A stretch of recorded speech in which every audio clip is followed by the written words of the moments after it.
Hello and welcome to ILTV's Israel Daily. I'm Aaron Porras, and coming up in today's newscast, the Gaza Strip re-enters lockdown as coronavirus spreads throughout the enclave. Israel officials finally respond to the budget crisis by delaying the deadline to solve it. And taking a note from the Goonies, a group of Israeli teens find buried treasure here in the Holy Land.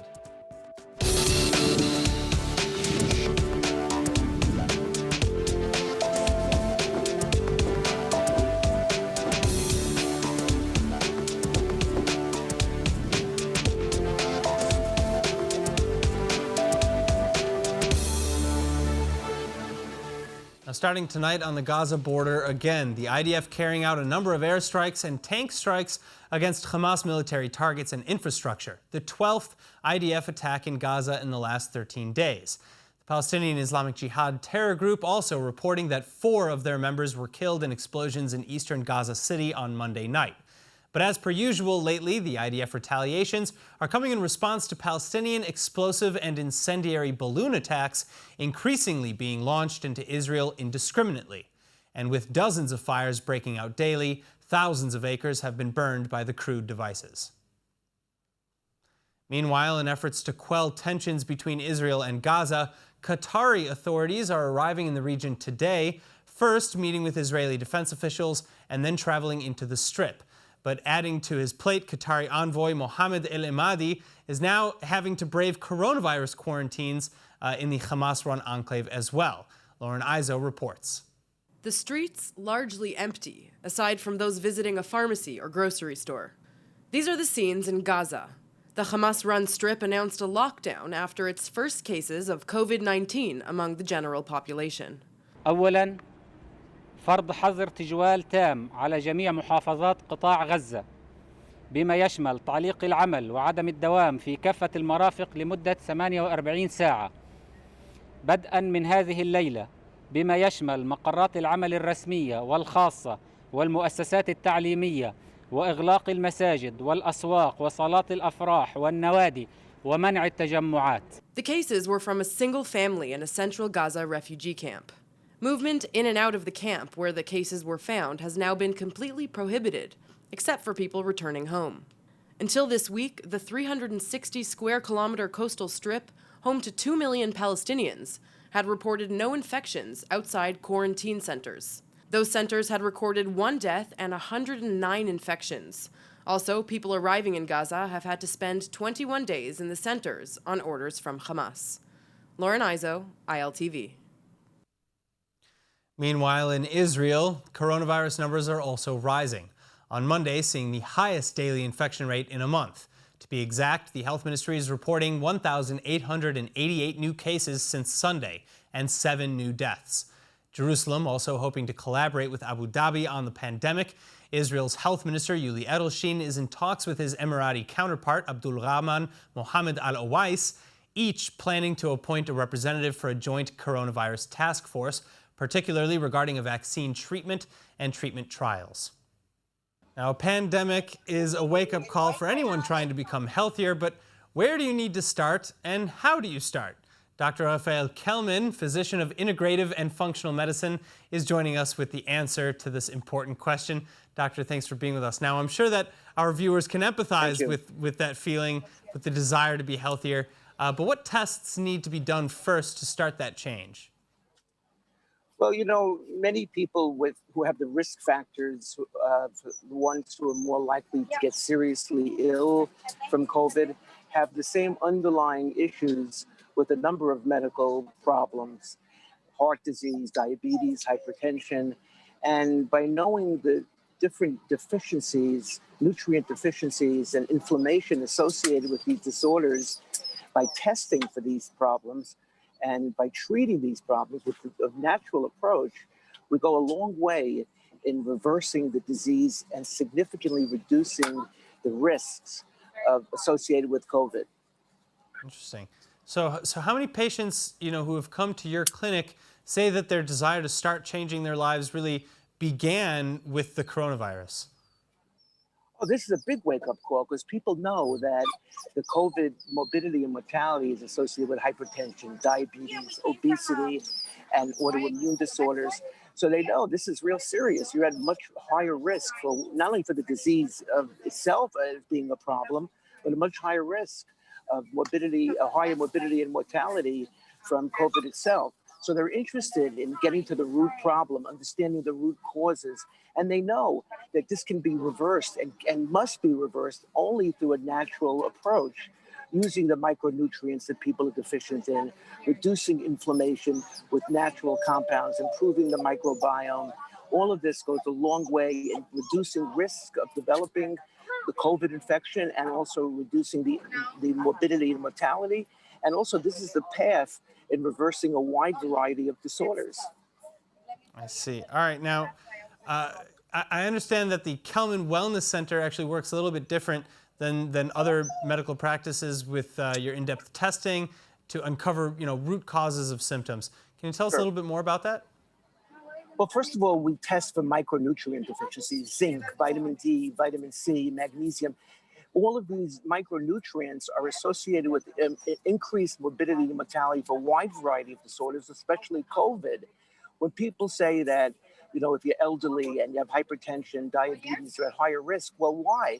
Because the nutrient deficiencies, and this is why people are not as resilient to overcoming disease and preventing disease. And micronutrient deficiencies, inflammation and overactivation of the immune system, microbiome imbalances. Those are the trillions of gut bacteria that I've written a few books about that have a very important role in preventing disease and in using it to reverse disease. Wow. All right. Now, before I get to my last question here, I have to ask, where are you flying to? I'm flying to New York, and thank God there's social distancing on this plane.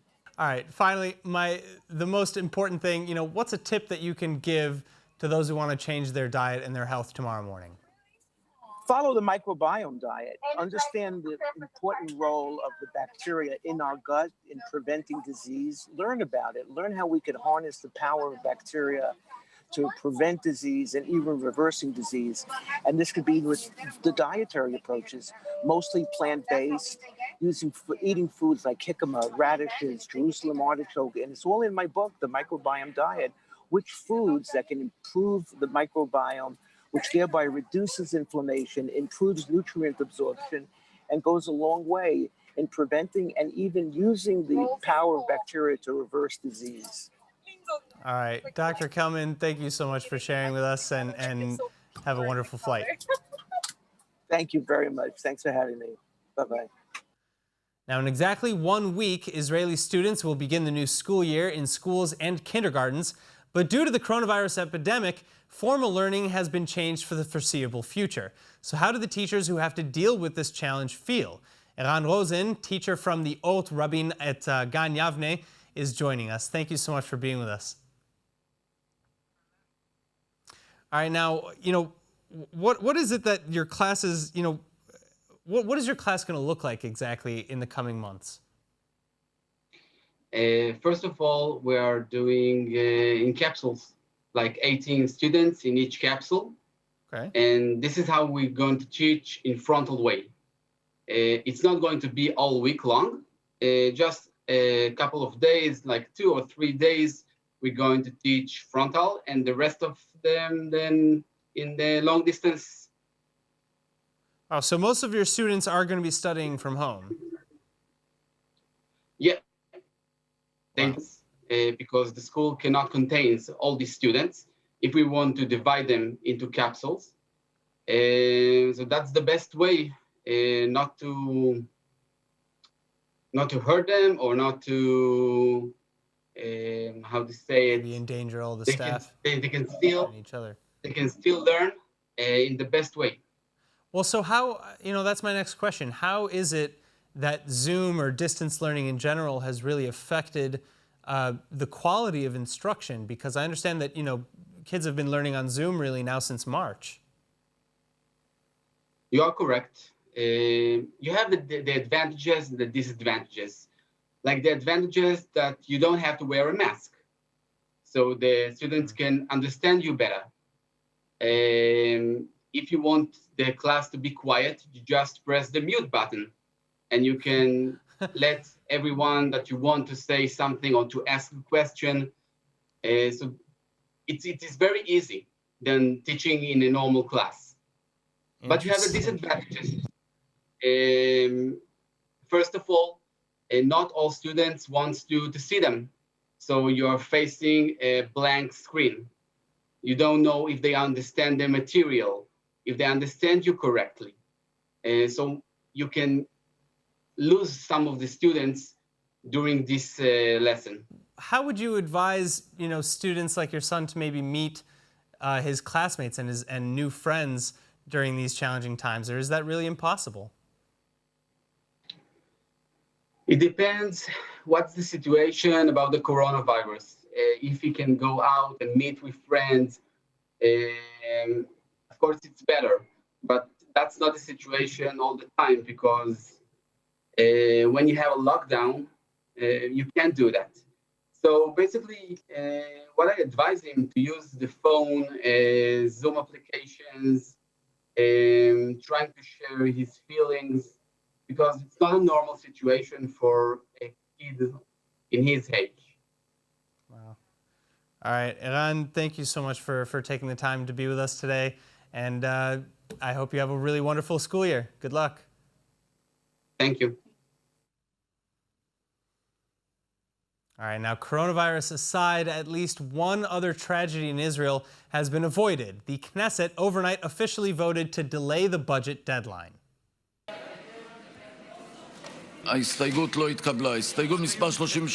With a count of 66 to 36 in its third and final reading, Israel's leading lawmakers voted to delay the dissolving of the government for 120 days, thereby avoiding elections, which would have been the fourth in under 2 years.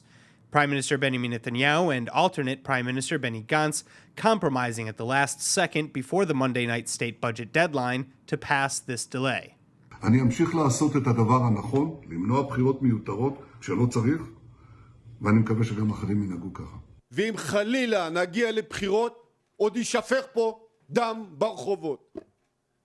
ולכן בשעה כזו, אני לא אתן לאף אחד לאיים על אזרחי ישראל בבחירות. Now, any new Israeli coalition has 100 days to pass a state budget by law. If a budget is not passed, the coalition dissolves and the election process begins.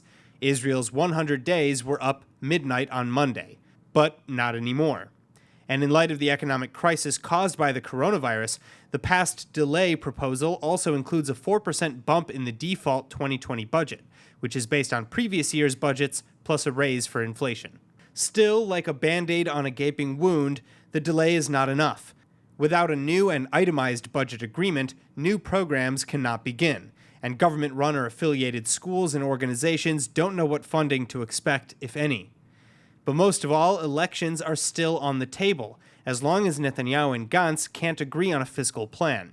Netanyahu pushing for a one-year emergency budget, while Gantz promoting a 2-year budget as stipulated in their unity coalition deal.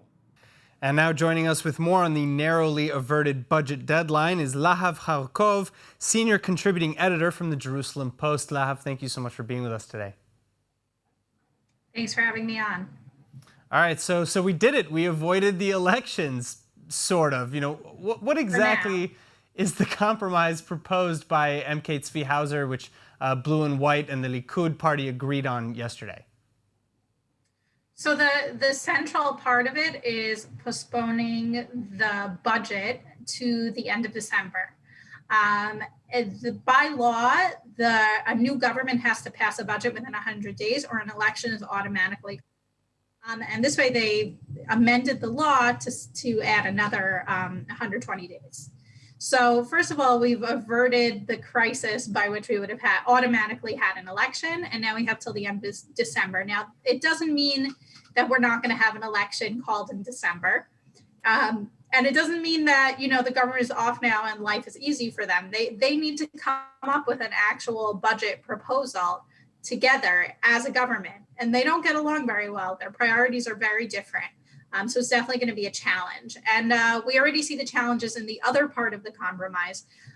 There is a committee by law that ministers have to go through when they want to make senior appointments. And Likud wants to change the way that committee operates.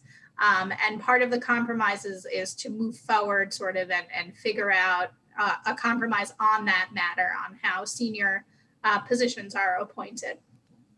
All right. So, going back to the budget, though, do you think that we're any closer to actually getting there, to actually forming a budget, or are we just delaying the inevitable?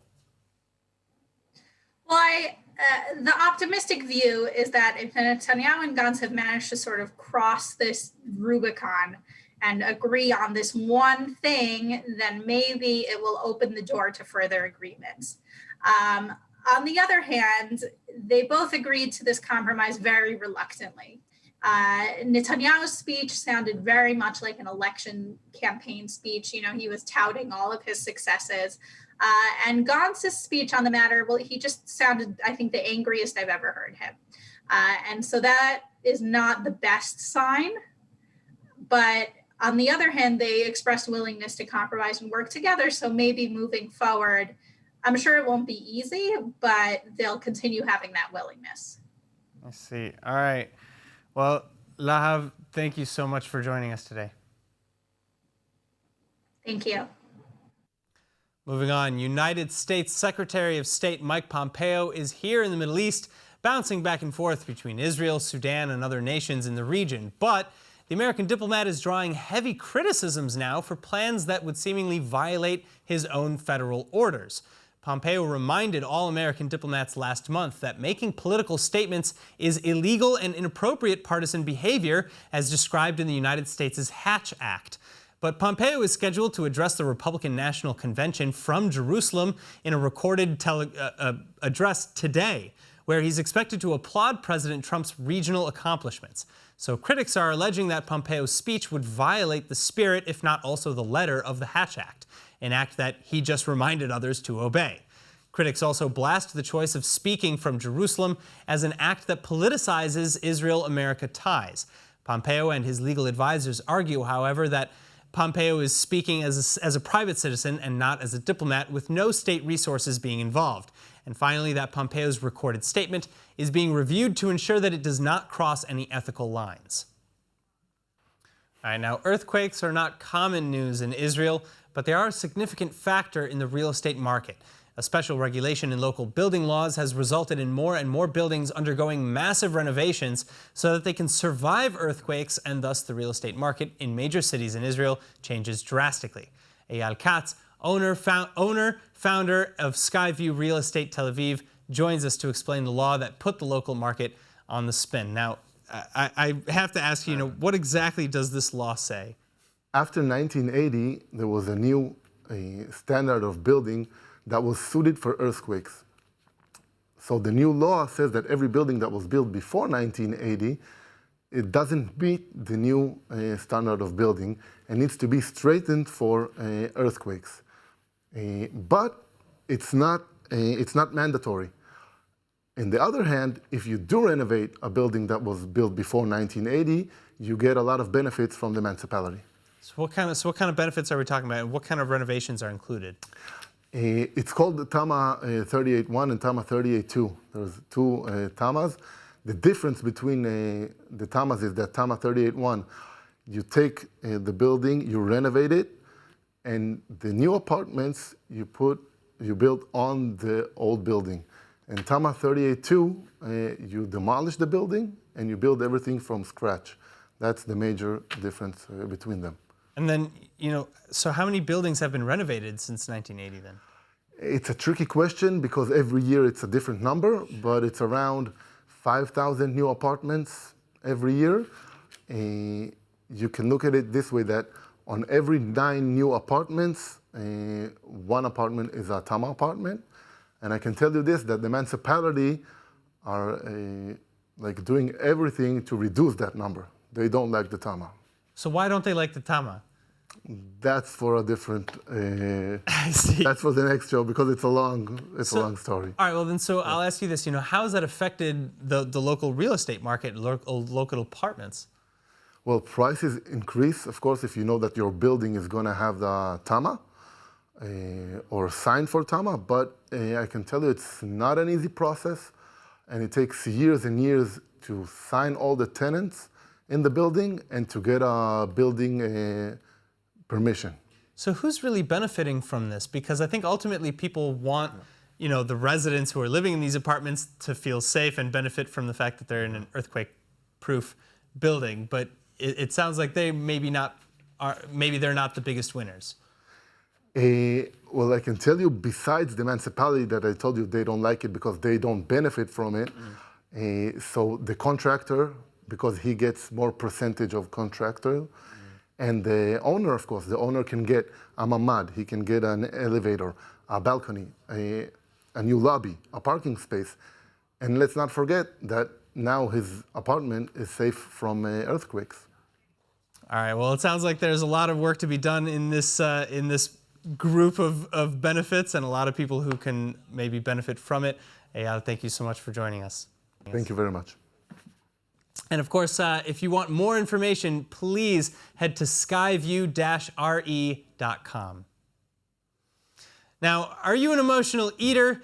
Well, it might be time to practice your poker face, because Victory, a grocery store chain in Israel, is launching a technology using cameras to track customers' emotional reactions to different food varieties. The data is then passed on to suppliers so that they can understand how customers react to different products, prices, and even aisle location. The tech was launched in January in collaboration with neuromarketing company Drill, and the pilot took off in 10 stores, and the chain hopes that it will reach 30 stores by 2021. And it turns out that hidden treasures are a real thing. A group of teenagers volunteering in a local excavation stumbled upon something a little bit more of value than they had expected. Nittany Manson reports. What if you stumbled upon an ancient hidden treasure? Teenagers in Israel struck gold this week, finding hundreds of coins that were stashed away in a clay vessel for more than a millennium. חפרנו לאורך הריבוע ברצועות, ואז כשפיניתי את האדמה עם טוריה, אז ראיתי דברים שנראים כמו עלים, שבאתי לפנות אותם, ואז אמרתי שאולי זה בעצם מטבעות, אז התכופפתי להסתכל. בהתחלה מצאתי בערך 3, וכשהרמתי אותם ראיתי שהיו עוד מתחתיהם. The group was volunteering with the Israel Antiquities Authority, excavating land where a new neighborhood is set to be built. The body responsible for ancient digs in the country say the person who left it behind must have been planning to get it back, but his identity remains a mystery. The unique thing about this gold hoard is actually that it shows us a lot about international commerce of that time period in the area, which was on the rise and prospering, as opposed to the commerce in Europe at the time, where the use of gold actually started dwindling. Experts say that the amount of money found back at that time would have been enough to buy a luxury home in one of the fanciest neighborhoods. Needless to say, today the treasure is priceless. Nittany Manson, ILTV. And now let's take a look at the weather forecast. Another clear and warm evening with averages around 72 degrees Fahrenheit, the low, or 22 degrees Celsius. Then tomorrow, temperatures should sit at a high of about 92 Fahrenheit or 33 degrees Celsius. Now, before we go, let's of course take a look at what's going viral in Israel.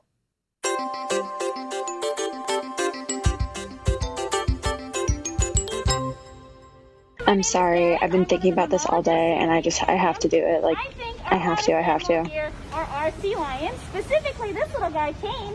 He thinks he's very Ticky Oh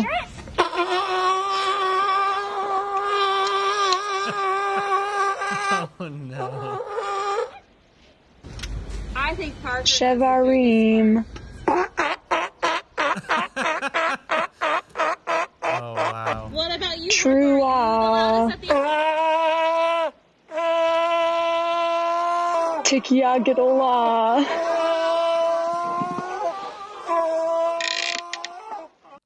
And that is in honor of the holidays, of course, naming the different sounds that the shofar makes. Hilarious. All right, that is it for today's news. Today's exchange rate is 3.4 shekels to the American dollar. For more news from ILTV, please like ILTV on Facebook, follow us on Instagram, and subscribe to our YouTube and Roku TV pages. I'm Aaron Porras. Thank you so much for watching.